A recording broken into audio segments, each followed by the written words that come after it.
അവനാത്മാവെ അഗ്നിനാളമായി അഭിഷേകാഗ്നിയായി എഴുന്നള്ളുക. വരിക, വാഴുക. ആത്മാവിൻ മാധുര്യമേ, വെളിവിൻ കതിരേ, ആത്മാവിൻ തണുപ്പേ,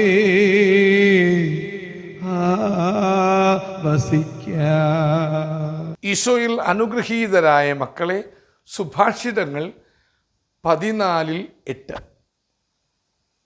തൻ്റെ മാർഗം വ്യക്തമായി ഗ്രഹിക്കുന്നതിലാണ് ബുദ്ധിമാൻ്റെ വിവേകം. എന്തുമാത്രം കാര്യങ്ങളാണ് ഇതിൽ അടങ്ങിയിരിക്കുന്നതെന്ന് ധ്യാനിക്കുക. മാർഗങ്ങൾ ബോധമണ്ഡലത്തിൽ ഇല്ലാതെ അലയുകയും പിന്നീട് വലയുകയും ചെയ്ത ആളുകളെ നമ്മുടെ ഓർമ്മയിൽ തെളിഞ്ഞു വരുന്നുണ്ടായിരിക്കും. മാർഗഭ്രംശം വരാതിരിക്കട്ടെ. ലക്ഷ്യങ്ങളുണ്ട്, പക്ഷേ മാർഗമേതെന്നറിയില്ല. മാർഗങ്ങളുണ്ട്, പക്ഷെ ലക്ഷ്യമില്ലാത്തവരുണ്ട്.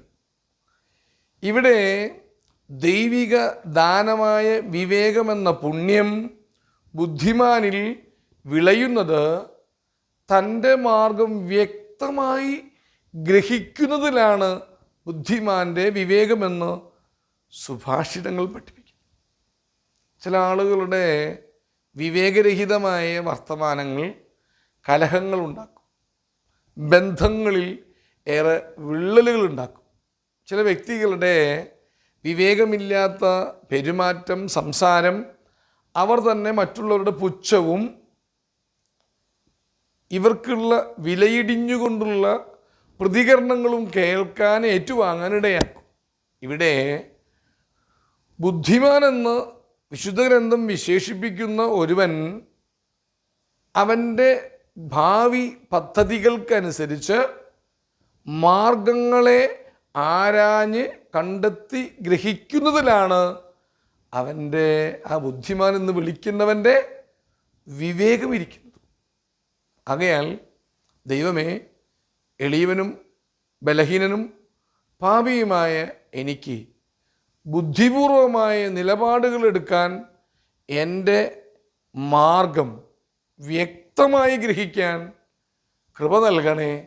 അതുവഴിയേ എനിക്ക് വിവേകപൂർണമായി സംസാരിക്കാനും പെരുമാറാനും മറ്റുള്ളവരുടെ മുന്നിൽ ഞാൻ അർപ്പിക്കുന്ന കർമ്മങ്ങൾ, പ്രവൃത്തികൾ വിവേകവും വിശുദ്ധിയും വിജ്ഞാനവും ഉള്ളതും ഉളവാക്കുന്നതും മറ്റുള്ളവർക്ക് പകരുന്നതുമാകുകയുള്ളെന്നൊരു ബോധ്യം, അതൊരു ബോധം എന്നിൽ ഉളവാക്കും.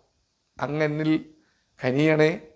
എന്നെ വിവേകിയായി പുനഃസൃഷ്ടിച്ച് കുടുംബത്തിലേക്കും സമൂഹത്തിലേക്കും സഭയുടെ ഉള്ളറകളിലേക്കും അയക്കണേ എന്ന് ഞാൻ പ്രാർത്ഥിക്കുന്നു.